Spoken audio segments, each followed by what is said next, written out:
Nandi sir ಮನೆ ಪರಿಸ್ಥಿತಿ ಅಂತೂ ಆರ್ಥಿಕವಾಗಿ ಅವರು ಕೂಲಿ ಮಾಡಿದ್ರೆ ಅವತ್ತಿನ ಅವ್ರ ಜೀವನ ನಡೀತಾ ಇತ್ತು. ಈಗ ಸದ್ಯಕ್ಕೆ ಒಂದು ವಾರ 11 ದಿನ ಆಯಿತು, ಏನಿಲ್ಲ, ಅವ್ರ ಮನೆಯಲ್ಲೇ ಇದ್ದಾರೆ. ಅಂದರೆ ನಮ್ಮ ಮನೆಯಲ್ಲಿ ಕೆಲಸ ಮಾಡ್ಕೊಂಡು ಇದ್ದರು ತಂದೆ ತಾಯಿ, ಆ ಹುಡುಗನೂ ಸುಧಾ ನಮ್ಮ ಮನೆಯಲ್ಲೇ ಇದ್ದದ್ದು. ಇತ್ತೀಚೆಗೆ ಆತ ಬೆಂಗಳೂರಿಗೆ ಹೋದದ್ದು. ನಾಳೆ ಏನೋ ನೋಡ್ಬೋದು, ಹೋಗಿ ಅವಕಾಶ ಇದೆ ಅಂತ ಹೇಳ್ತಾ ಇದ್ದಾರೆ. ನಾವು ಯಾರು ನಮ್ಮೂರ ಒಬ್ಬರು ಲಾಯರ್ ಅವ್ರನ್ನ ಕೇಳ್ಕೊಂಡು ಟೈಮಿಂಗ್ಸ್ ಏನು, ಕೈದಿ ನಂಬರ್, ಅದು ಏನು ನ್ಯೂಸ್ ಚಾನಲಲ್ಲಿ ಬರ್ತದೆ ಅದಷ್ಟೇ ನಮಗೆ ಮಾಹಿತಿ. ಇನ್ನು ಎಲ್ಲೂ ಎತ್ತಿಂದು ನಮಗೆ ಮಾಹಿತಿ ಬರ್ತಾಯಿಲ್ಲ ಸರ್. ನಾನು ಬಂದು ಹೇಳಿದ ಮೇಲೆ ಇವ್ರಿಗೇನಾರು ಅರ್ಥ ಆಗೋದು ಅಷ್ಟೇ.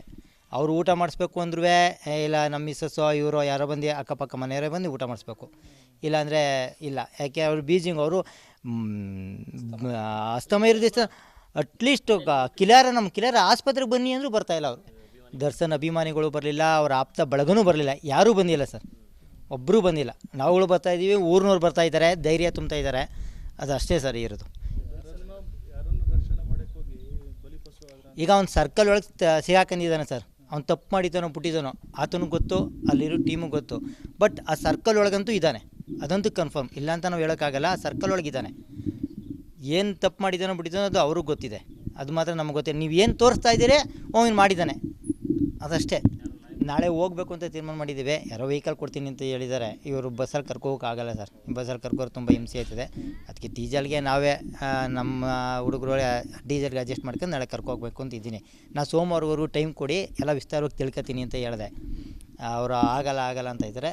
ಅವರು ನೈಟ್ ಲಾಯರ್ ಊರಿಗೆ ಬಂದಾಗ ಆತನ ಹತ್ರ ಮಾಹಿತಿ ತಿಳ್ಕೊಬೇಕು ಸರ್. ಅಲ್ಲಿ ಹೋಗ್ಬೋದಾ, ಹೆಂಗೆ, ಏನು ಟೈಮಿಂಗ್ಸ್ ಏನು, ನಮಗೇನು ಗೊತ್ತಿಲ್ಲ ಸರ್. ವಕೀಲ ಇಡಬೇಕು ಅಂತ ಹೇಳಿದ್ರೆ ಇವರಂತೂ ಇಡೋಕ್ಕಾಗಲ್ಲ ಸರ್. ನಾವುಗಳೇ ನಿಂತು ವಕೀಲ ಇಡಲೇಬೇಕು.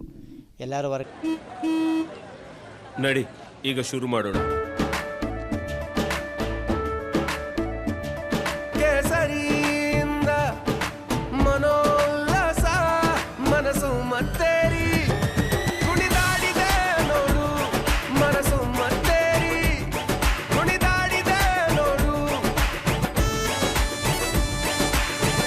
ಕ್ಷಣ ಕ್ಷಣವೂ ಆಚರಿಸಿ ಕೇಸರಿ ಹಬ್ಬ. ವಿಮಲ್ ಬಾಯಲ್ಲಿ ಹೇಳಿ ಕೇಸರಿ. ಕಡೆಯಿಂದ ಒಂದಷ್ಟು ಹೆಲ್ಪ್ ತಗೊಂಡು ಏನೋ ಸಾಲ ಸೂಲ ಮಾಡಿ ನಾವು ಇಡಲೇಬೇಕು ಸರ್. ಯಾಕೆಂದ್ರೆ ನಮ್ಮನೆ ಮಗ ಅಂತಲೇ ನಾವು ಬೆಳೆಸ್ಕೊಂಡಿರೋದು. ಅವನನ್ನು ಸರ್ಕಲ್ ಸಿಗಾಕೊಂಡಿದ್ದಾನೆ. ಕಾನೂನಲ್ಲಿ ಅವಕಾಶ ಇದೆ ಅವನಿಗೆ. ಅಷ್ಟು ವರ್ಷ ಶಿಕ್ಷೆ ಆದಮೇಲೆ ಮತ್ತೊಂದು ಮಗದೊಂದು ಆದಮೇಲೆ ಬೇಲ್ ಸಿಗ್ತದೆ ಅನ್ನೋದಾದರೆ ಕಾನೂನಾತ್ಮಕ ಹೋರಾಟ ಮಾಡೋಕ್ಕೆ ನಾವು ಏನಾರು ಮಾಡಲೇಬೇಕು ಸರ್. ಇನ್ನೊಂದಷ್ಟು ದಿನ, ಇನ್ನೊಂದು 10 ವರ್ಷ ಸಾಲ ತೀರಲ್ಲ ಅಂತ ನಾವು ಸಾಲ ಮಾಡಲೇಬೇಕು, ನಾವು ಬಿಡಿಸ್ಕೊ ಬರಲೇಬೇಕು.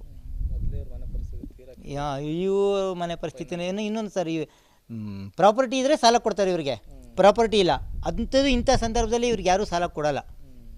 ಏನೋ ಆಯಾಮ ನೆರೆಯಾಗ ಹೋಗ್ತಿದ್ರು, ಇವರು ಬೋಂಡ ಇದು ಮಾಡ್ಕೊತಿದ್ರು, ಅದಷ್ಟೇ. ಕಬ್ಬು ಸೀಸನ್ ಇಲ್ಲ, ಕಬ್ಬು ಬಂದಾಗ ಕಬ್ಬು ಕಡಿಗೆ ಹೋಯ್ತಾರೆ ಸರ್. ಕಬ್ಬು ಕಡ್ದು ನೆರೆಗೆ ಹೋಗಿ ಏನು ಲಾಯರ್ಗೆ ಫೀಸ್ ಕಟ್ಟೋಕ್ಕಾಗ್ತದೆ? ಆಗಲ್ಲ ಸರ್. ನಾವೆಲ್ಲ ಈಗ ಗುಡ್ಲೇಬೇಕು. ಯಾಕೆಂದರೆ ನೆಕ್ಸ್ಟು ಸೀಸನ್ಗೆ ಮದುವೆ ಮಾಡಬೇಕು ಅಂತೇಳಿ ನಾವುಗಳೇ ಹೆಣ್ಣು ಹುಡುಕ್ತಾ ಇದ್ದೀವಿ ಸರ್. ಸಿಂಪಲಾಗಿ ಮಾಡೋಣ ಅಂತೇಳಿ. ಅಷ್ಟೊತ್ತಿಗೆ ಇವನೇ ಮದುವೆ ಮಾಡ್ಕೊಬಿಟ್ಟಾನೆ. ಅಲ್ಲಿ ಏನು ಮಾಡೋಕ್ಕಾಗೋದಿಲ್ಲ ಸರ್.